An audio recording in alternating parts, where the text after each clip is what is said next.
Howdy, folks. Happy Monday. Back for another week of the HockeyBuzzcast.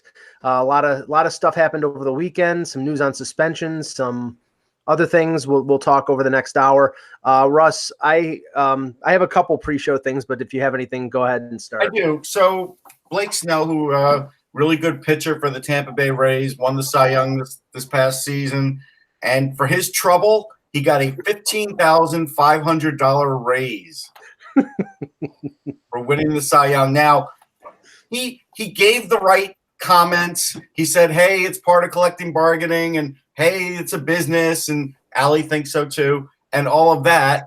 But Allie's our only cat here; she's about 14.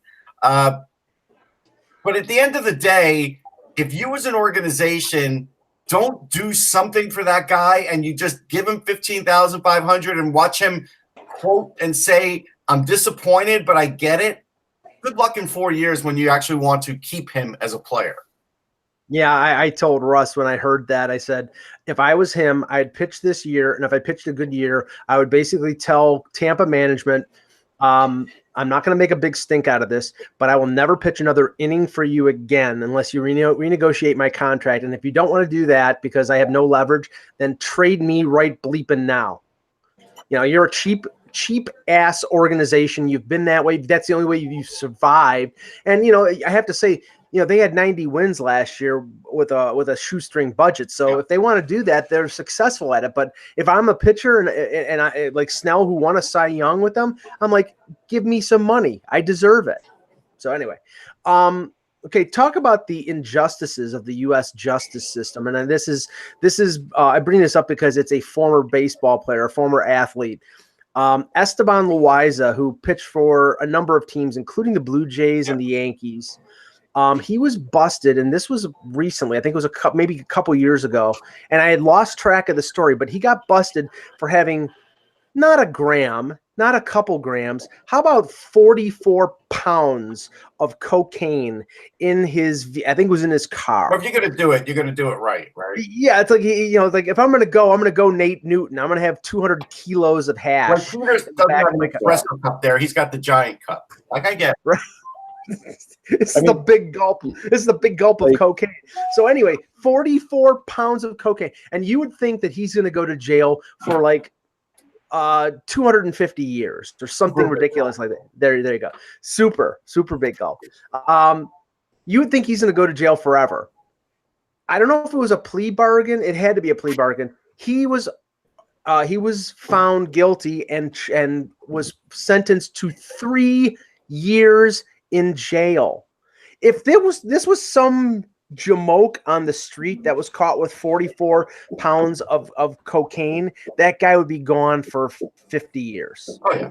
Mike, there's always a plausible story of why you have 44 pounds of schnitzel in your car. Like, I mean, you get a good lawyer and you tell the story. Wait, yeah, you just say, you know what? I needed a lot of Tylenol and codeine because I had a really bad cold. I got the codeine, but I was going to get the Tylenol. That's what the explanation is. Come on, please. Oh goodness. Anyway, Russ, do you have anything else, or? No, I'm just laughing because I put up a picture of Brodeur on my.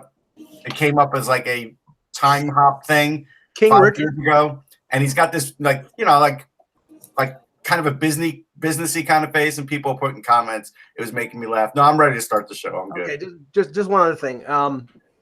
I now realize that I'm completely and utterly addicted to my phone, or at least attached to it. I don't wear a watch anymore, so this is my watch. And I forgot my phone this morning when I went out for my morning coffee, and 3/4 of the way to getting my morning brew, I realized that my phone was not on my person. And not that I was in any kind of panic, but I basically was sitting there waiting, drinking my coffee and essentially saying, I didn't know what to really do with myself for the 15 or 20 minutes that I didn't have my phone thumbing through Twitter. So you were your grandfather for 15 minutes. Yeah, exactly. And I'm sorry, I have to be. I'm a multitasker, so I have to be doing something while I'm drinking coffee. So anyway, okay. Hello, Hockey World. Today is Monday, March 11th, 2019. I'm Peter Tessier, remotely reporting in balmy Winnipeg, or I wish it was balmy Winnipeg. Jeez. Russ Cohen from Sportsology had my window down, 53 degrees and sunny. Thank you. And I'm Michael Lagello, and I'm freezing my gonads in Buffalo, New York. And this is the Hockey Buzzcast here on HockeyBuzz.com. Okay, we'll start with some suspension news and some interesting things that spring from that. First, the Jakub Voracek suspension. It was 2 games for a hit on Johnny Boychuk of the Islanders.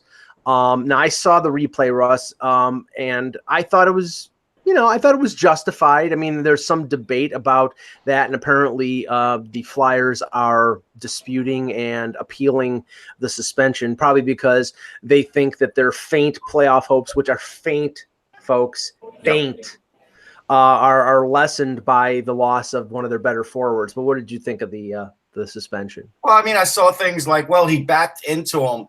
Yeah, he backed into him, and then he elbowed him in the head. A headshot's going to get you a game in this league now. Now, I get the 2 games, right? They should knock it down to 1 because of the Malkin stick swinging. I get that. Voracek doesn't really have any kind of record. So knock it down a game, be done with it. It's like people's court at this point. Yeah, and I mean, and it's funny because I got a message from someone that says, "Mike, why do you hate the Flyers so much?" And I'm like, I don't hate the Flyers. I think that this whole thing about them being in the playoff race, it's. I mean, honestly, I still don't think that they have a realistic chance. What is the percentage? 5 or 6% right now, and but according to some other beat writers, should be 15 or 20. I won't name who that is. Yeah, right. It's like, I mean, okay, you can't change the math. You can change the strength of schedule, like maybe that changes over the next week and a half based on how a team is with injuries. But sure, it's not gonna ever change that much. Right. And then go ahead, Peter. I was just gonna say, I just finally looked at the hit. What did he get 2 games for? For being prepared. But it doesn't even look like the elbow touches him. Oh, it knocked him down. I don't know, man. That's pretty weak. Okay. Like, you see where his elbow is, and his head hits his back first. So unless Boychuk in all his gear can literally do yoga stuff, I'm just not sold on that. And the problem is I'd like to see another angle from looking at Boychuk, like in the front of him, because the one I've seen doesn't really show conclusively anything. But you know what? If you're going to suspend guys for 2 games for elbowing, you're going to have a lot of guys suspended. That's true. Because, like, the problem really, like, and I saw Anthony Mingioni's tweet about this, and I wasn't sure, but I think he had a nice way of saying it. Like, it's surprising, it's odd. I'm not sure if that's the right thing. And he was very balanced about it. Yeah. And the interesting thing about this is again, I think people could handle a 2-game suspension if this was consistent in any way, shape, or form with all the other garbage we see. And so Voracek's just paying the price for really not doing much of anything that isn't already done. True, but if you also see after that play, when Boychuk does get up, and he's also a guy that I believe has had a lot of concussions, he pointed at Voracek and said, "I'm going to get you." Yeah. Now, he should get a call too. Absolutely. Out and out threatens the guy on the ice. So now everybody's writing. I see a meme today, like, WrestleMania 2 weeks in Philly, and they put Voracek on one side and Boychuk on the other. Like, now the league is going to have to worry about this escalating because they didn't do anything on the Boychuk part. Yep. Do we realize, though, how minuscule this is compared to some of the stuff that happened in this league more than 15 or 20 years ago? I mean, it's funny because I was watching. My brother told me about some video, and I looked at it, and it was a Leafs Chicago game back in 1990 where Stu Grimson basically went bonkers, lost his mind, and was chasing like Bob Helkitis and Wendell Clark and other Leaf players at the time around the ice. And just as like Mike Keenan grabbed a hold of him to keep him in control, one of the Leaf players broke loose, and Grimson went attacking like every Leaf on the ice, like it was just a mad a madman loose. And I'm like, if that happened now, that player would be suspended for 30 games. Go look up the 81 Kings Rangers game where Nick Pitino is in the crowd. Russ, I showed him that video right after that when he's ragdolling the Kings' third string goalie, Paul Pajot, who's From the crowd. He was in the crowd. I mean, he's beating him up against the glass, and Jim Gordon and Bill Chadwick are going absolutely bonkers. Like, I mean, I don't even care about that long ago. I care about 2 months ago because there's the same kind of crap going on that isn't. Look at what Malkin's gotten away with. Mm-hmm. Like, I did bring up Malkin. I did when it was brought up. I brought that up and said yes, that's fair to look at. But there's other guys too. I'm just using big names. Yeah. So if Voracek isn't deemed. Like, look, he's not Malkin level, but if he's not deemed to be of significant hierarchy in the skilled player hierarchy, it gets you off of things, then what are you looking at? That's what I don't understand. Well, it's ironic because the two guys that got suspended, I mean, I don't think Voracek's a superstar, but he's a really good player. Yep. Jack Eichel is as close to a superstar as the Sabres have, and he got suspended. And the thing about this, I mean, the suspension was justified for the hit that he laid on Soderberg. But anybody who watched that game, before this hit, he got crunched against the glass up high by Nikita Zadorov, and Zadorov is a big dude. He's 6'5", 6'6", and he hit Eichel with, I think it was a forearm, right up against the glass and shoved his head into the glass. I think all he got was a 2-minute minor, and then later on, Eichel's penalty back for another week. I hit a button. Sorry. Okay. You know, earlier in the game that happened to Eichel, and then Eichel hits Soderberg. And it looked like he was going for the puck, and they were both going for the puck. And when they crossed, he hit Soderberg right on the jaw and right on the head. So it was head contact, principal point of contact, and that's why he got suspended. But you know, nothing happened with the other hit, and I don't know if this was retribution or if this was just coincidence. But yeah. I think why didn't Zadorov get called? Like, people are asking, do we think teams get away with other stuff? I don't think teams do. I know players do. Sure. And it's every sport on earth, go watch it, and you'll find that stars of that sport get away with, whether it's, traveling in basketball, whether it's, you figure it out. The number, did Mark Messier get called for every elbow he ever laid? No. I mean, there's plenty of guys.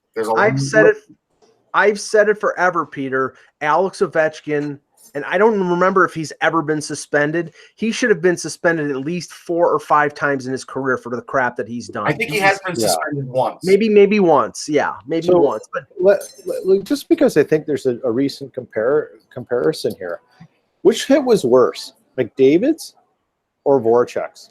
No, McDavid. McDavid. So did McDavid deserve more time? No, Voracek deserved less. That's the way I look at it. What's that? I say no, McDavid probably didn't deserve more time, but that's why Voracek deserves less. I think McDavid deserved what he got because it was a first-time offense. Right. Now, if he does that again, then he's, I think the NHL will be hesitant to throw the book at him because it's McDavid, and that's where I have the problem. There is definitely a sort of a star favorability system that nobody wants to really talk about, but I think that is the case. And if he does that again, he might not get suspended as much as somebody who is more of a role player, because he is Connor. I mean, it was like, oh my God, Connor McDavid got suspended for 2 games. And everybody was like, well, he's not going to miss the game in Toronto. And like, no, if the hit deserved a 5-game suspension, then he should be suspended for 5 games, no matter who the hell he is. Yeah, I agree. All right, we talked about this before we started recording. I know that on the Saturday Night headlines, they brought up the GM search in Edmonton. It sounds like, it's going to be a long and drawn out process. From what I heard, from other reporters, Bob Nicholson was talking to any general manager he could get his hands on at the GM meetings in Florida, not to recruit them, but to basically ask for their opinion on where he should go. Names like Kelly McCrimmon have been popping up. Keith Gretzky right now is sort of the interim doesn't sound like he's going to be one of the candidates. But Peter, you were talking about somebody else who might be in the mix. So one of the things I saw pop up on Twitter today was a conversation between Jonathan Willis and Jason Greger. Willis of The Athletic, and Jason Greger, I believe, he writes for the Oilers Nation. He also does some other stuff in the media there. What Greger was saying that one name that probably isn't being considered is Mike Gillis. And he made a point that he's the kind of guy that Edmonton doesn't want to consider. I should actually read the tweet that I read, but the point being here is Gillis, if you're looking at an organization that has made the playoffs once since the second lockout of 2004-05, twice, let's be honest, because they went to the finals twice in that time, and you have had the number one overall draft pick 3 times, and you're in the top 5 something like 8, and this is where you are in your franchise. 4 times. 4 times. The point you're doing, there's something fundamentally wrong in your organization. So if you're dismissing people who think differently, not only is your process flawed of how you analyze information, you're not even giving yourself the opportunity to hear information that you can learn from to help make yourself better. Mm-hmm. And that's like, Russ, you'll know this from business as well as I do. Outright groupthink, where you dismiss things that challenge what you understand, is super stressful, but it's also some of the most valuable things, because you should be questioning the way you think, because you're not learning anything by being right. And the problem with the Oilers is they're not learning anything by being wrong. Right. And look, Mike Gillis is a lot of things, but what he is someone who thinks differently. And the Oilers can't continue to think the way they did. One of Greger's points was that Gillis kind of inherited a strong roster and lineup. Well, what did Chiarelli inherit? What did everyone in Edmonton inherit? And what have they done? And this is the point, that if you're dismissing Gillis's work because he inherited a strong roster, Chiarelli inherited a generational talent. And what did he do after he got it? Nothing. And so this is the problem I see with the Edmonton scenario. And the Edmonton scenario is bigger than just the team. It's the entire sort of encompassing coverage and belief of Edmonton. And there's already media out there going to bat for Keith Gretzky, saying, well, he deserves a chance. We've heard good things about him from rival GMs. Well, if I'm a rival GM and I know there's a guy who's incompetent in here, I'm telling the mouthpiece, Jim Matheson, in Edmonton, that he's doing a great job. Right. What did Keith Gretzky do that was a great job leading up and at the trade deadline? Nothing. You can't. This is their problem. Is that you believe each other because you're too tied into each other. Who's the person in Edmonton who is the bad idea guy? Who is the contrarian? Who presents other logical, sound arguments for discussion? You don't have to be right, but you need the discussion. Well, this is the problem with what's going on in Edmonton, and I don't have any grand insight in the machinations of their management structure, but I've heard enough commentary about the alumni, about the Paul Coffeys and the Kevin Lowe's and the Gretzkys and everybody else that has an input with Daryl Cates, because Daryl Cates, loves those old Oiler teams and values their opinions, and that's all fine and good. But when they are giving you contradicting info from what your general manager is trying to do in terms of directing your franchise, then you don't know where the hell you're going. And I think the first thing that they have to do is, if they hire a general manager, let him be the general manager. Don't let all these voices steer you in one direction or the other. And if he fails, he fails, but it's not because his message didn't get through, or not because, he didn't get a chance to implement what he believed in. It's all because there's all these mixed signals going on. So, I think that's got to be changed completely before anybody gets hired, Russ. Okay, I agree with that. And if they want to go a step further, Anthony asked the question in the chat room, do I think Hextall would be a good pick, good choice? And I do. Get Ron Hextall, get Chris Pryor. Go look at the Flyers drafts. Go tell me how they've been when they were there together. They're terrific. And as an example, like Farabee, I think is the second highest scoring college freshman this year. Right. Morgan Frost is leading the OHL, right, in scoring. Go hit Carter Hart. They got in the second round.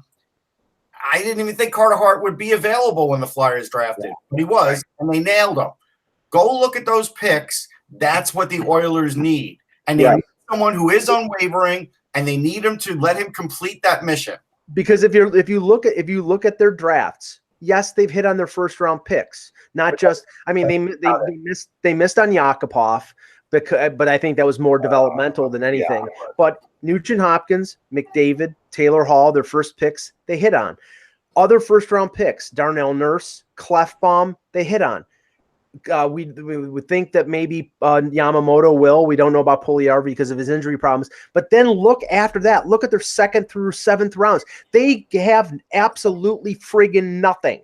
Yeah. And that is, I mean, what that means is you have to keep going outside to other organizations and blow $6 million a year on an aging, slow Milan Lucic as a support structure, rather than being able to call up guys from your minors and promote internally. And I'll tell you something right now. The game on Saturday where Edmonton played Toronto, the Leafs dominated that game for 58 minutes.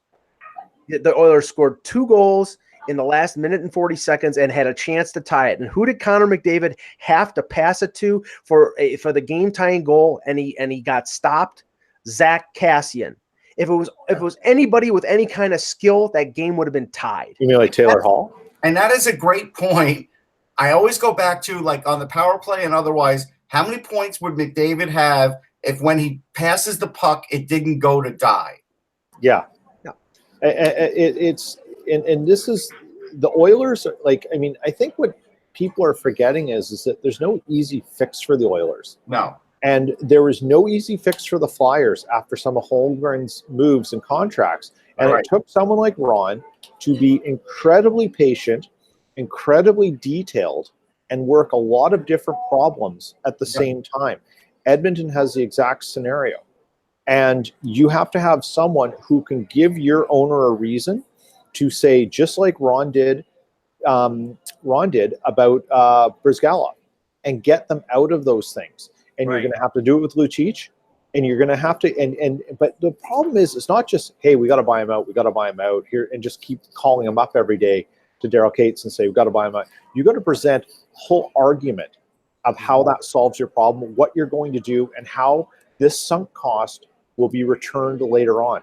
Well, if anyone wants to argue that about Ron Hextall, they should just stop. They should just log off, because that's exactly what he did, and that's exactly what the Oilers need. Well, the funny thing is, I know that I've heard some commentary regarding what Edmonton should do, and there was a lot of, we'll do what Toronto did with Robidas Island, and like, okay, well, you have to have your owner buy into the fact that he's going to be paying out money for guys who won't be playing, and that means, Milan Lucic. Hey, Milan, you've got an ACL injury. No, I don't. Yes, you do. You're going to get your money, but you've got an injury. And you're never going to play for us again. So either you take your money or we buy you out. And if you buy you out, you only get 2/3 of the money that you're owed. But if you play ball and you basically sit for the next 3 years, you'll get your money. That's what the Leafs did. The Leafs flexed their financial muscle to get rid of Dion Phaneuf, to move Phil Kessel, to get themselves out of other situations.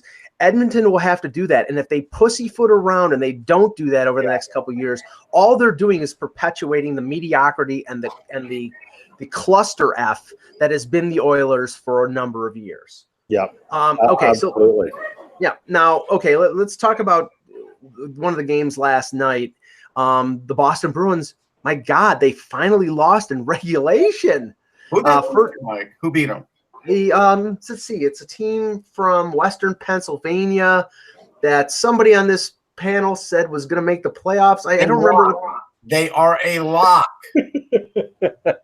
Yes, the Pittsburgh Penguins. There was a 4-2 score. That was that ended the 19-game consecutive point streak of the Bruins. Now, I just saw before the show, looking up some things. Matt Grzelcyk got hurt for the Bruins, which might be a big loss for them because he's been. I don't know how serious the injury was. I just saw it, but I mean, Russ. The funny thing is that they're only 4 points up on Toronto after that long streak. So it's very possible, and I think if Boston continues to play at this level, not 19 in a row, but they keep winning, that they'll have home ice advantage in the first round. But it's still a race. It's still close. It's still a race. It's interesting to me because when is Pasternak coming back? They really haven't. They haven't said anything on it. Yeah, the 2 weeks was right after the deadline. So the deadline was 2 weeks ago. And so right now it's 4 weeks, and there hasn't been any notification on Pasternak. I'll look it up as we welcome back to the show. And how many points how many points does Charlie Coyle have as a Bruin? I think it's 0, right? One. Okay. Yeah, and Donato's not doing too shabby with. He's got like 9 points, but I'm not sure. Yeah, but you're not sure. Yeah, so I mean, the Bruins had a great streak, and now it's over. But now we want to see what happens now, because usually when a team has a long streak like that, it'll sort of go the other way a little bit. And I said last week, when it was Toronto who had 3 games on the road and Boston had 3 games at home, that what the race was after that would be a determining if the Leafs still had a chance for second place, because the Bruins play, I think they have 13 games left now. They play 9 of the last 13 on the road. The Leafs are 4 points behind with a game in hand, and they play Tampa tonight, which will not be easy, but it's still within distance. And if Boston sort of comes back to the pack a little bit, then I think we have a race going down the last 3.5 to 4 weeks of the season. If not, then the Leafs better get prepared for the crucible known as TD Garden in Boston. All right, hey, what's going on? Hey everyone, how you guys doing? Sorry for being late. I did make a change in the shirt thing for those of you in the chat room who want to try to figure it out. Where you guys here? And I'm wearing my ex-addict, so I'm going to talk to you about that a little bit. I actually have an ex-addict for you guys today, which is pretty funny. I think I know which one. I think I know which one it is. You think you know what shirt I changed? Yes. All right, hold off on that thought. Okay. We'll see if somebody else guesses it. Yep.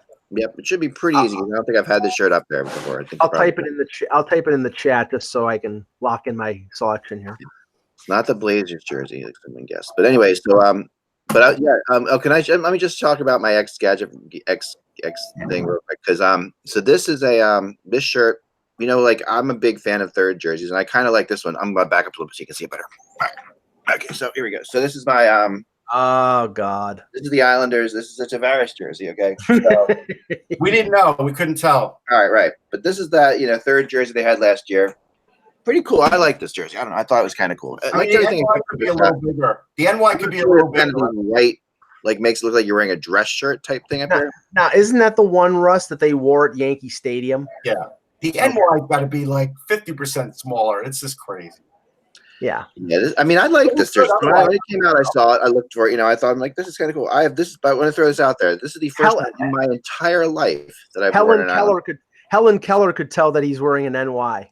I know I've never worn an Islanders jersey in my entire life. The youth person of me who at 12 years old watched that goal go in overtime in the Stanley Cup Finals would destroy me for wearing this jersey. But anyway, so you might ask yourself, how much would you pay for a John Tavares third jersey now? And why would I buy such a thing? So anyway, these jerseys, when they came out, third jerseys usually pretty expensive. It was like $230 or something like that. Kind of crazy. This is like the real deal. This is an official jersey. So I went on. Someone tipped me off on this. It's pretty funny. This is one of our viewers, and they $5. What do you think? $5? I mean, it is because it's an Islander player, right? So when a player is no longer there, but it is Tavares, and Tavares is like he's hated now. Yeah, he's hated by Islanders fans. That's an excellent point. Yes. So that does bring the price down. Let's think about that. I think they would charge more for Tavares toilet paper, because then the Islanders fans could put it to what they think is good use. Yeah, I mean, so let's go in the chat room. What do you guys think? What do you think this would be worth? So anyway, for me, who has a jersey collection, for me, who has a jersey collection, this will be a cool thing to hang up in the background. This will look good back there, right? So I'm not going to pay over like $100 for this or anything like that. That would be crazy. So, but I remember when it was $250, and so then so check this out. Here we go. Then we'll move on with the show. Sorry, I think it's kind of funny. But anyway, all right. So I'm going to show you guys this. So I go into this. Someone tips me off on this. I'm like, oh, this is kind of crazy. So it is. Here it is. So I'm like, okay, so it's $100. I'm like, that's not bad. But that's still that's a size large. So I clicked on extra large. So I get all of my jerseys in extra large hockey jerseys because you never know if I'm going to wear them in an outdoor game or something, right? Over top of my stuff. Click on extra large. It goes down to $59.97. But I swear to God, you guys, when I bought this, and I should have screenshotted it, it was $29.97. All right, so maybe it's because, and they had there were 7 available. I think now there's down to 4 available, but it was there's extra material on the extra large. Yeah, it should be more. But if you've looked at it more than once, the price can fluctuate based on your browser history. That's right. Exactly. So it went up. So looking at extra large goes up to $100 again, but that's the only size that was crazy cheaper. But if the extra material makes it cheaper, then a Dustin Byfuglien jersey should be free. Yeah. I just thought for $29.97, Sure. Well, I said 40 for $30. You got a deal. I mean, it's worth hanging it in the background for $30 to make. So because it's unique. So I like that. I'm going to wear it today just because I've never worn an Islanders jersey in my life. But I might take it off at any point. Nor have you ever been a captain, but now you are. I have been a captain. I'm captain of this show, Russ. That's why when we're off the air, I request you guys only refer to me as captain. That's amongst other things.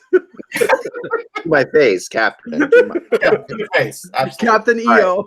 Wait, Captain EO is captain. Yeah. What are you talking about? No, Captain EO is a fraud. All right, so let's all right. What did we talk about so far, guys? Nothing. Suspensions. Oh, the suspensions. Yeah. That's for my 2 cents on the suspensions. I think that I mean it's 2 games are fine, right? But I think that at the end of the day, when you put $15 in that's hilarious that you pay $15 for it, Mike. All right. It's not you're wrong, Mike. You're wrong about the jersey that's behind me. This changed. Okay. All right. So here we go. Looking at both these suspensions in depth.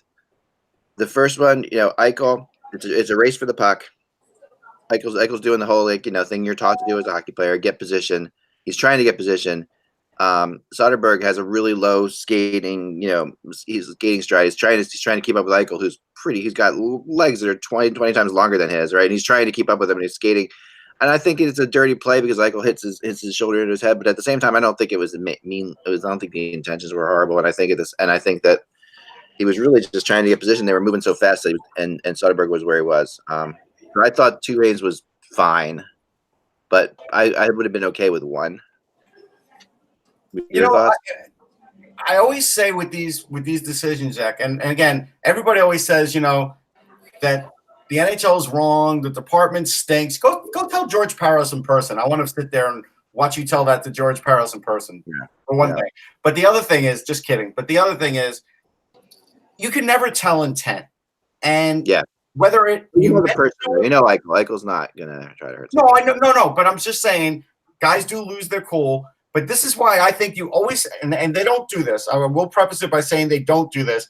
But that's why I always say whether he meant to do it or not, he still did it and deserves some sort of suspension because the act happened. It doesn't matter. I always tell you, if I tripped you fell on your face and broke your nose, you might say, oh, I know you didn't mean to do it, but your nose is still broken. The act has still happened. If it was Mike, I really wouldn't be sure if he did mean to do it or not. But this is Eichel we're talking about. So Eichel's an honorable guy. Yeah. I think that in this case, no, Mike's a very honorable guy, I'm going to say. But I think that Eichel, I don't think this was on purpose. Now, okay, that's that one. I don't know what was your determination on it, because I don't want to waste everybody's time, but you determined that you guys thought this was a fair suspension for Eichel? I think it was. I don't think it was intentional that he was going for Soderberg's head. But Soderberg's 6'3" and Eichel's 6'2". I apologize. I didn't realize Soderberg was taller. Yeah, but Soderberg was leaning forward. He was using that down stride. He was getting down. But the thing was, and I pointed it out, was the fact that Eichel got slammed by Nikita Zadorov earlier in the game. Not that it was retribution, but I think he was. I think he was looking. I think he was looking to throw a hit. I think he just wasn't looking to target Soderberg's head. I think he was looking to make a legitimate hit, and he just missed. On the Voracek line, before we move on, and people are going to kill me because I'm a Flyers fan or whatever and say this, but the way they described it in the player safety thing was really weird to me because first of all, they're like, this is interference. And yes, it is interference. But, this was a situation where Boychuk's going hard for the puck. The puck was thrown around. The puck is not even close to them, they keep saying. The puck is less than half of a second. Oh, the puck's there. I mean, this is a hard wraparound that's arriving to them in a millisecond time. Voracek turns around. Boychuk is coming full tilt at him. And what Voracek basically did is if this rule was being applied to Peter Forsberg would have been suspended every other game. This was a Peter Forsberg play, right? This is Forsberg bracing himself, and yeah, he does lean back. But you got to lean back if you're bracing yourself. And what about Boychuk's trying to run him because to end race for the puck. I don't see anything Voracek could have done any differently on that play, actually. And how you get suspended for and the point of contact is your head, but if if that's your shoulder blade hitting someone's head, in the head though, he did. But it's his back. How can Voracek even control where he's going to get him? You could back into any play you want to. You still don't have to hit the guy's head. There wasn't extra movement there. There was. How do you control that when a guy's skating at you full speed? And he's skating into your back. How do you control where he's going to hit you? The argument is that you're responsible for your body and Correct. what it does. And so then don't put it there. Right. If you hit somebody in the head with your butt, you're going to get suspended. Yeah, but that's when you're skating towards him. He was stationary. I mean, he's it's like Wojciech is skating into him, and I'm not trying to say that and he did move back a little bit, okay, but he was moving back from a stationary position, so it's not like there's a whole lot of power going on with it. Take the other side for a second, because I even said on New York radio, I felt like the league should have called Boychuk because you can't threaten a player like that on the ice and say, "I will get you." Now, if Boychuk felt like it was innocuous, there's no way he is going to act the way he acted. He's not that kind of guy. But no, Boychuk, I think there probably was something else going on here, but it really else at play there because he said, "I'm going to get you," and now in 2 weeks, I guess we'll see if he gets him at the Wells Fargo. But now the league has to deal with that. And now you're dealing, and both with when Voracek's another person who never would try to hurt somebody unintentionally. Right. So Voracek is he's like the Czechoslovakian Jesus, we call him. That's what we call it. It's like because it's just the way he looks, and my wife's nickname for him. He's just very. Like Gritty. He looks like Gritty. He looks ridiculous and funny, but he is also just like a laid back type character. So there's no way that Voracek is.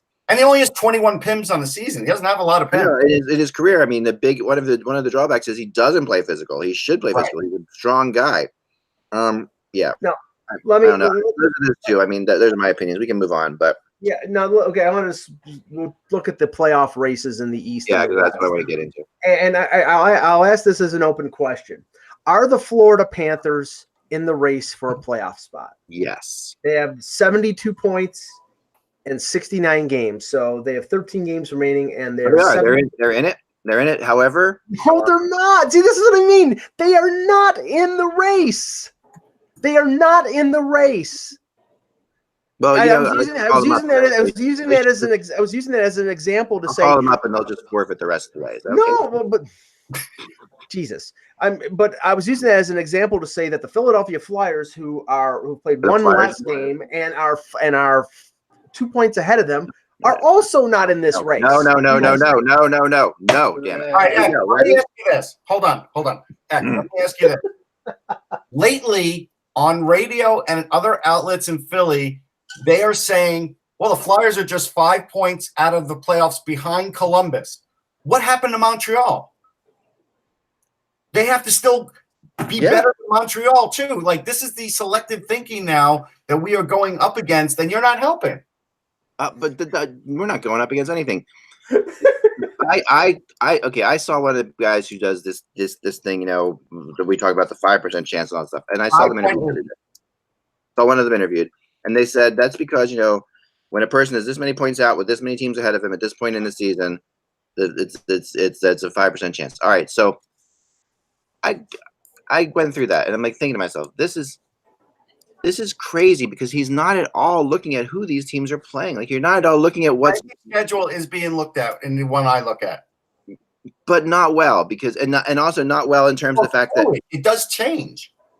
It constantly changes, but you also have to look at how teams play against. I have 24 factors in my thing, and I know that sounds ridiculous, but no, it doesn't sound ridiculous. But there's 24 things, and I don't want to give them all away because some of them are pretty damn cool. Oh, so they are. Is this like the Dr. Pepper recipe? I mean, come on. Yeah, they're unique. I'm telling you. What is the secret sauce on a Big Mac? Inquiring minds want to know. Cool. But I'm going to give you guys a little hint here into some things. Okay, so right now, people were laughing at me. No thanks to you folks this weekend about this because I was like, okay, you know what? I'm going to go through here and I'm like, okay, this is the Flyers. Now I had the Flyers finishing, and I'm not this again. I'm using the Flyers as a crazy example. I wish it wasn't my team. All right, because it's just like. But if you go back to the last 3 years with the Flyers, 3 years ago, my thing had them missing the playoffs at the trade deadline, and they were in the playoffs at the time. Last year, it had them making the playoffs. They were out of the playoffs at the time. Those 2 years were right. This year, it has them making the playoffs. I mean, just barely. Granted, you're not talking about this is not a runaway situation here. But it can't be. No, this is what you have to look at the schedule. You have to look at the schedules, guys. Columbus in their next. Okay, so the team. So as of now, let me bring this up. Two teams they're chasing. Two. Right. They're chasing Montreal and Columbus. Here is either of those teams. Montreal. Did you see the Montreal game against Anaheim? Oh my word! I mean, they got smoked just ridiculously. Now. They got smoked a couple games ago too. Yeah, no, they did, and they will. They'll get smoked again against Washington. So before that game, I had them finishing in the final wild card spot. But before and I had the Flyers losing to the Islanders the other night. That was part of them still making the playoffs. They beat the Islanders, so that actually pushed them up in my standings because the only time my standings change is when something happens that it shouldn't. If everything happens as it should, my final standings stay as they are. I think the Islanders. I think the Flyers. The only team they have a legitimate chance to catch would be Carolina because they play Carolina home and home twice. They play them two games in the last 4 of the season. Yeah. If they stay within 4 points of them, they might have an outside shot of beating them if they beat them both games and catching them. But right now, you look at their schedule. I'm going through the schedule. I'm going to show you. I'm going to take. You're going to go behind the fourth wall for a second into my predicting thing, and you'll see a little bit of something here. Okay, let me just say that before you do, because I saw you tweet out your projected list yesterday. You didn't have the Flyers in one of the 2 wild cards. You had the Flyers in 3rd place in the Metro. I know. Believe me, it's absolutely bonkers. This is like moneymaker kind of stuff. I just want to let you know that. Yeah, but here's the thing. Let's go through this for a second. Pyramid scheme. No, moneymakers from finding. I'm going through the Flyers schedule for a second, okay? Okay. The Flyers schedule. You're not going to know what all these numbers mean, and I don't even know what they mean because my wife. I told her what. Let's not put the listeners to sleep. Let's just. No, I'm not going to. I'm just going to show you the Flyers. You guys see this, okay? The Flyers remaining schedule for a second, okay? So, and I'm going to try to focus where we are. Okay, so Ottawa here. Okay, their game tonight is against Ottawa. Right. That's 2 points. This says how many points they get out of that particular game. Okay. Has that been updated without Voracek? Yes, it has. Okay. There's an injury factor in here. Okay. This Washington game. Okay. This is the 14th, right? That is. It has them 2 points in that game. That you're gonna ask, why the hell could they get 2 points in that game, right? They're not going to. If I showed you the different Caps are coming into back to back, there's all kinds of things, and the Flyers record. Okay. What do they have? What do you have for them playing? Because they play Toronto on Friday. And in Toronto, and there's factors. This number here, I can't tell you what these. They're not winning both those games. They're not. No, I don't think they're going to win all these games either. Listen, the only game I have them losing outright the rest of the way is St. Louis. That seems almost. They're not winning at Pittsburgh. 13-1. Oh my God. I say that seems almost impossible. Okay. But like you say here, there's Toronto, there's Washington, there's Carolina, there's Chicago, there's the Rangers. The only thing that will give them is that they play enough teams that they're chasing head to head that they have chances to gain ground. And with most of those teams, they actually, in the places they're playing them, in the situations they're playing them, have had really good records. Like, and it's very situational to how many, if a team's playing the third game in 4 nights, if the team has injuries, things like that, or certain goal, because the Flyers, when the Flyers are playing a team, and this works for them, a team that is playing on back-to-back nights, the second night, and that team on the night before is playing a game that's more meaningful to them, the Flyers are seeing backup goalies, and things like that are happening too. Sure, that's true. But again, how are they playing well against Washington? They just got smoked again. I mean, they're going to get smoked again. Right. No, it's very, listen, it's totally possible. I don't think they're going to win all these games either. But I think that when you look at the teams around them, okay, also Columbus. Okay, Columbus here. I'm looking at Columbus for a second now. Okay, so Columbus coming up here, they have the Islanders tonight. But I actually haven't beaten the Islanders, and I have them beating Boston. You would think that that's ridiculous, right? All right. Yeah. I'm telling you, but they're really yes. Everybody raise their hand. Yes. I know, but right now, 4 nights into this, okay, and I've had a lot of crazy predictions. You know what our record is? 27 wins and 9 losses. To this, I mean, the 2 nights, first night 9-2, 2 nights ago 9-3. Like, we are there's so many more factors. So all I'm saying is, I'm not saying I'm right here, although I am.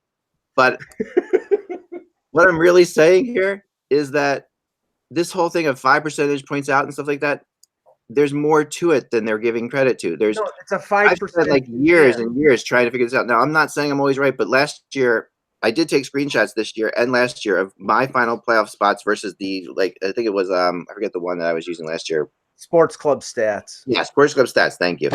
And I was so much closer to the final standings than they were at the trade deadline. There's just more to this. Now, I'm not saying at all that that this is absolutely going to happen. I'm just saying that right now, every individual game breaks out pretty well for the Flyers in really weird ways. And Columbus and Montreal, not so much. Well, let's flip to the other conference, because I think that's actually is more interesting, because right now St. Louis is in 3rd place in the Central with 79 points, but Russ, they lost Tarasenko, and it sounds like it's something fairly serious, because they're not even going to look at. They're basically going to say, we will look at it in 10 days and see how long he's going to be out. That's their big, that's their number 1 scorer, and he's been playing really well since they got on track. I will preface this though. I watched that guy score 3 goals. I think 3 goals, have 4 points with a separated shoulder. Right. It's going to take a lot for him not to play. Well, I mean, they say he's not going to play for at least 10 days. Right, which means he'll probably be playing in the playoffs. Right, but the question is, now they have 79 points.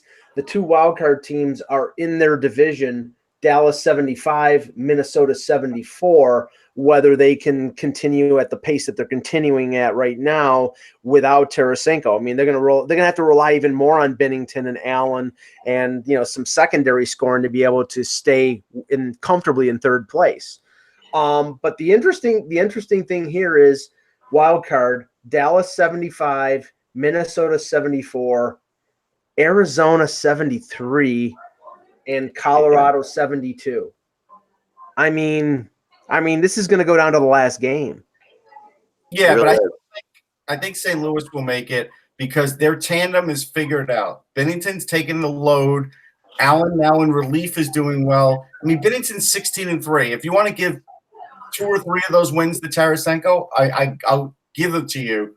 But I'm telling you, I think he'll still be fine down the stretch. Now, Peter, Winnipeg's going to have to play one of these wild card teams.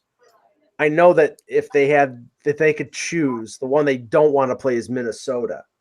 Yeah, Is there any one of those other 4 that they would like to, other 3 that they'd like to avoid? Dallas, Arizona, or Colorado? Now, Colorado, by the way, lost Landeskog, and he's out for 4 to 6 weeks. So I think the Jets will be happy to run. They'd run with the Colorado. I think they'd run with Dallas. What was the other one again? It's Dallas, Minnesota, Arizona, Colorado. I have no problem with Arizona either. I think, and frankly, I think in a series, they'd be okay with Minnesota. It's just that Minnesota seems to have had their number this year, and the Jets think they can kind of cruise against Minnesota, and they just don't. But I think they'll wake up and figure that out. Yeah. I think the variable with Minnesota is which Dubnyk shows up. Well, he's been good lately, so that's right. So by the time the playoffs roll around, what's there? Like it's just that's the whole thing with Dubnyk. I think you're getting him locked in at the right time of the season. Like he wasn't locked in by the All-Star break, but I think Dubnyk will be locked in for the playoffs. I do. I think it'll be a hard series if they had to play him. Yeah, I think it would be too. And I know we talked about this on Friday. I can't remember a team that is leading a conference that, in my mind, is more vulnerable than the Calgary Flames because their forwards are great. They probably have a defenseman who's going to win the Norris, and I have absolutely no confidence in their goaltending to the point that if I'm in a fantasy hockey pool, I'm not taking Flames. I'm afraid they have a horrendous schedule the rest of the way. Like they are really. I mean, my thing has San Jose taking the division pretty easily. Like because just the way it plays out, it's really. Yeah, I agree. Calgary's in a tough spot. And if San Jose gets Carlson back, then I think San Jose is. I mean, San Jose's gearing up. I mean, you can see the reality of making the playoffs in both conferences is I think if it's like if it's San Jose and Winnipeg atop in the West, and if it's Washington and Tampa atop in the East, no one's going to beat any of those 4 teams. I mean, I honestly feel that way. I think the Capitals. You look at what the Capitals are doing right now. It's craziness. I mean, they really are. Like, if I could change those picks that Philly isn't being the Capitals, I would, but it's just friggin' math or whatever, I think the Capitals, if I was to make a prediction, I'm telling you the Caps are winning those games, and I'm not saying the Flyers making the playoffs. All I'm saying is that right now there's a chance. That's all I'm saying. To say there's not a chance, I still would put it at, personally, if I had to put a percentage on it, 25% chance, maybe 20%, but not 5, because there's, I'm still, because there's only like 50 or 9. It's not going to go to 25. No, because Columbus and Montreal, they're not shoo-ins. I mean, both those teams are not shoo-ins. Carolina has a hellish schedule too, and I know Carolina's doing really well. The Islanders fall out of it altogether. How do you know the Flyers are beating Ottawa without Voracek? How do you know? You don't know. Of course you don't know any of this. I don't know anything. I'm just saying based on history. Okay. That's all I'm doing. That's all I need to hear. Thank you. But the other thing I want to throw out there that's really kind of people don't realize that Edmonton. No, don't go there. In the playoffs. Oh my God! Come on. They have a shot. They have no shot. They do. They're 7 points behind Minnesota, and they are horrible. 0. But come on, 0. Come on. You guys are not looking at all of that. We need a mathematical intervention here.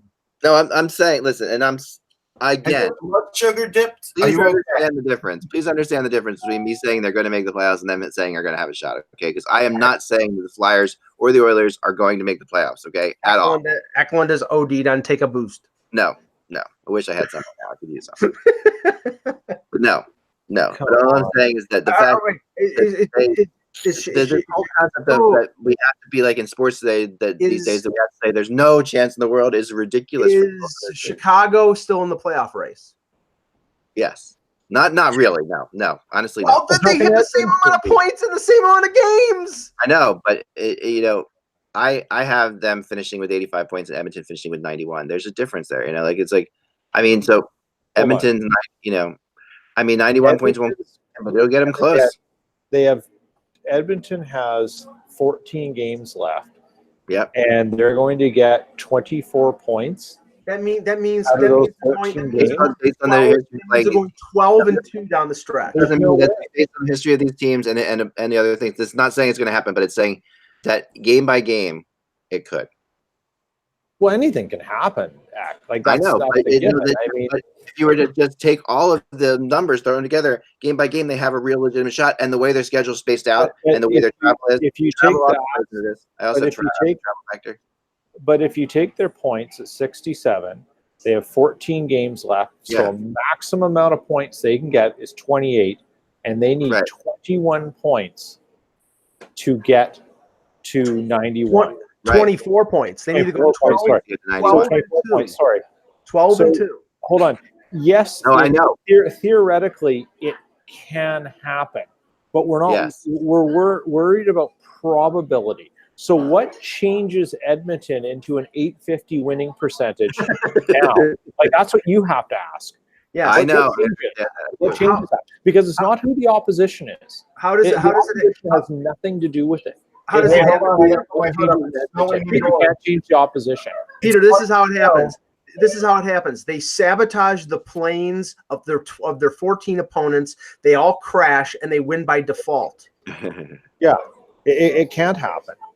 It honestly can't. Incredibly unlikely, obviously. Right, but you got to remember what's the most. I gotta go answer it. If What's they that? win, like, Bigfoot's at my front door. I gotta go. listen, if they, I mean, the way my thing works, they could lose. If they lose like one game, that could drop off drastically all of a sudden. Hey, it's a Loch Ness monster. No, Your thing ain't working. I gotta tell you. Look, We'll see. let's hold on. But let's play this game for a bit because it's kind of fun. yeah, So it's kind of fun. So let's go down the Eastern Conference. Okay. right. Buffalo has played the exact same amount of games as Edmonton. They have 69 points. Will they make the playoffs? Right. No. So Philadelphia might, and they have You're 7 more points. You're just looking at the points. You're not looking at like who they're playing in different situations. I'm not worried about who they play because you can't control who you play. No, but you play does. You play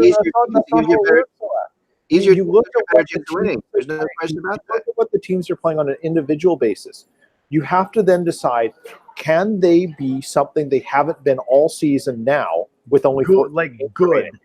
right? Like you can't just Right. decide all of a sudden they go to an 850 winning percentage out of the blue. Like it doesn't work that way. Well, okay. Like they may have a chance.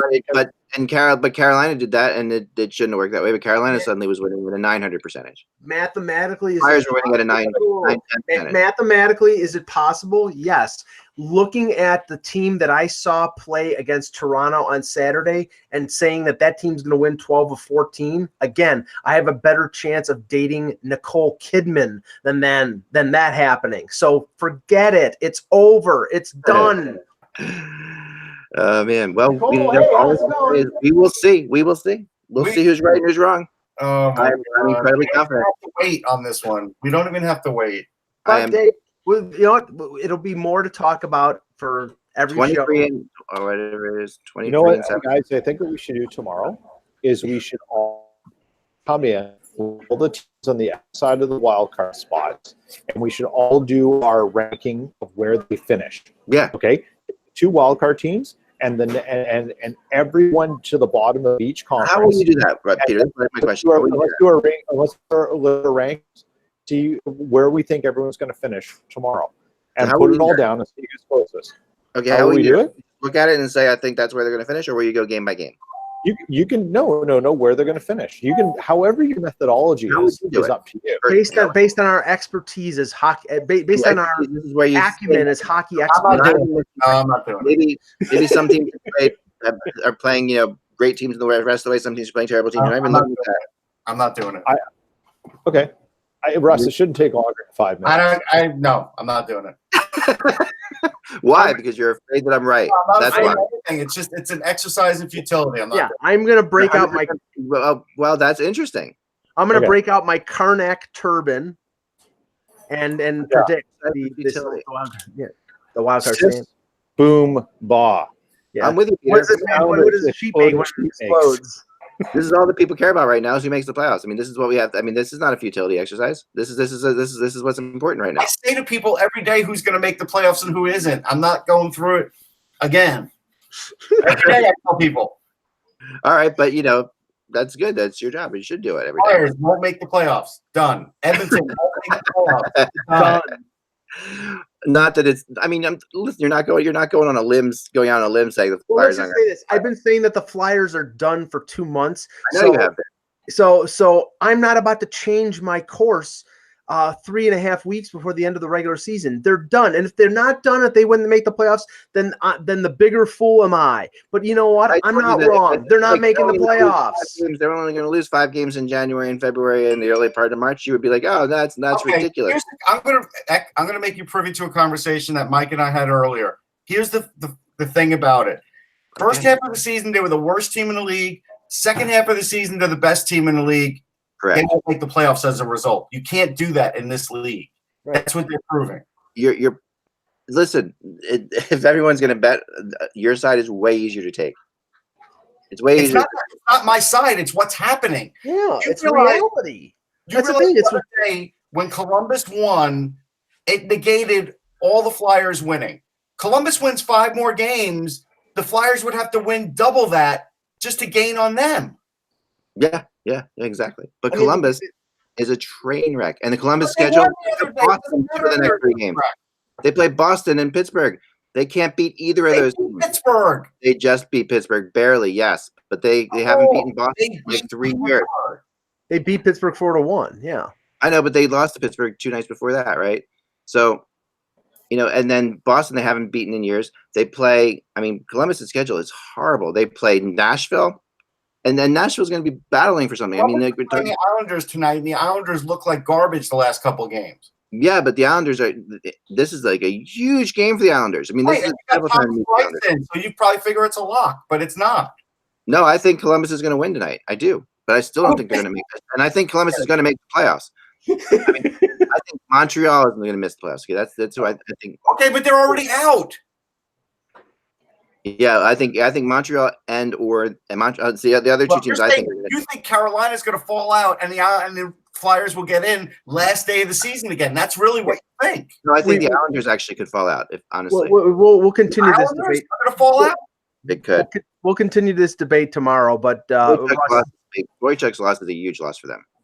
yeah, but it's not for the year. But at least Here. No, But, but okay. the Islanders. I mean, if you've watched the Islanders play lately. I mean, come on, they're Sure, but they're not falling out of the playoffs. but Thomas Price can't stop at beach ball. I mean, they need Tom Leonard back in the whoa, work. wait a second. Wait a second. No, so stop it right there. Okay, Russ wants to say something about Harry Howell before I we end do. the show. I Please want do. to say I was on New York Radio yesterday, and they were pegging me like, where do we have him in the Ranger book? And I said top 25, and then they said it's got to be better than that. I'm like, sure, top 15. I did look it up. It's number 10, and he really was tremendous. He's got his number retired in the Garden, but he was a better guy. And so the best 2 stories I can give you is I got signed to do a book signing for the 100 Ranger Greats in Toronto at Chapters, and we had Pat Hickey signing with us. So Pat Hickey calls me the day of and goes, "Hey, Russ, is it okay if I bring my OHL coach to the signing?" And I'm, honestly, I'm thinking in my head, I don't know, like what's he thinking? Like, who's his OHL coach? But me, I'm a good guy. I'm like, sure, Pat, bring him. He goes, okay, it's going to be me and Harry Howell. And don't worry, you don't have to pay Harry. He's just going to come because he just wants to get out of the house and he loves doing these kinds of things. That's great. And I'm like, okay. And I sit for 3 hours with Pat Hickey and Harry Howell. And, Howell was like so worried about like in this book where his teammates were ranked. He looked where he was, but he also wanted to look where his teammates were. And he actually talked about when he played for the Kings, it was before the real boom for real estate in Hollywood. And so he actually had a house out there and he made a lot of money on that. He talked about that. He talked about a lot of different things. And the guy smiled the whole time. He laughed the whole time. And I know his family a little bit. I know his daughter, Cheryl, who's a great person. It's really funny. Like the guy just had an air about him. He was always like properly dressed. He was a gentleman. He was such a good ambassador for the game. That's all. He's really going to be missed. I love how we have some of these. We really are fortunate, and it's amazing when you think about it that in hockey we have some of these guys who are living into their 80s. Like some of these like serious. I mean, they played a tough sport. With getting beaten up a lot, and it's like, and yet they have all these guys like. And he talked about that because he was the only Norris Trophy winner before Orr since the Bobby Orr era. Like, because then Orr won it every year. That was still living. And still living. And he talked about that, the beating he used to take because he could have been more of an offensive defenseman, but they were asking him to play a different role in those days. One of the most interesting things to talk about when we'll get going after this, but when you talk to guys of that era, and we have Scoop in Philadelphia who's really who has like unbelievable knowledge about this stuff. Knows everything. Is that when those guys were playing back in the original 6 days, their choice often, what has not been written enough about is the players that played in the AHL during that period of time, because There were a lot of AHL quality players. Did Mike just have a heart attack and pass out because of my Flyers thing? Maybe. Mike, you all right? He's fine, right? He just laughed for a second. I don't know. I guess He's had enough. All right. He was just fixing something, I believe. I think I might have just killed him off. Sorry about that. No, but you know what they said is in the AHL. You scared us, Mike.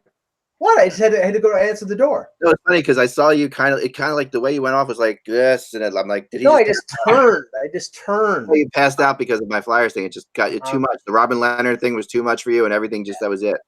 All right. No, but the thing about this era, the original six, was the AHL and the NHL were not that far apart, right.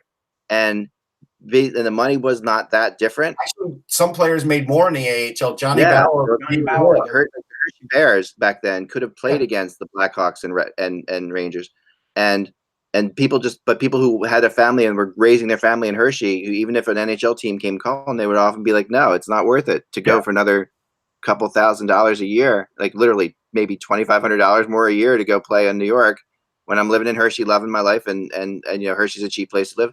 So the AHL back then was really good. I'll give you one better, Ek. The Montreal Canadiens offered Hobie Baker $25,000 to sign with them, but he was working for Shearson Lehman on Wall Street and said no. Yeah, that's something. I mean, Montreal Canadiens, he could have turned professional. He was the greatest college hockey player ever, and he said no because he had a better job on Wall Street.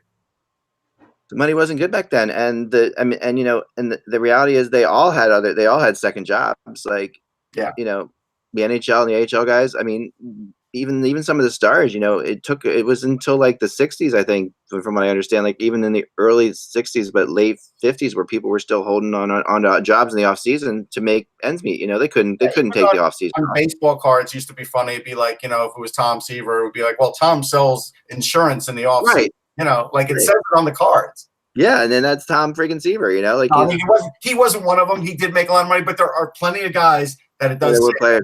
It was absolutely true, and it's fascinating. Like some of those AHL teams were probably pretty good, and you know they never got to compete with. And it's really surprising because in this day and in this age and era, you know, they would have had like those teams play against each other once in some kind of like special tournament or something like that. But yeah, it would have been fun to see like the Hershey Bears back then play like the Boston Bruins.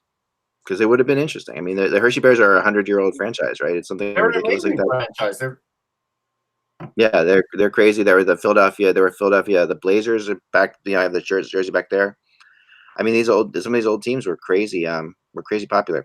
All right, that's all the time we have. You're right. All the time we have. But thanks, guys, and thanks for and thanks again. Just to be clear, I'm not saying these teams are going to make the playoffs. No wagering. You know, I'm just saying that it's possible, and I'm tired of people saying that it's not possible, like Mike. We'll continue. And will you guys promise me one thing, that if the Flyers or the Oilers make the playoffs, you'll never question me again? No, not gonna happen. Not gonna happen. All right. Remember that the Buzz is just hockey. We will talk to you tomorrow.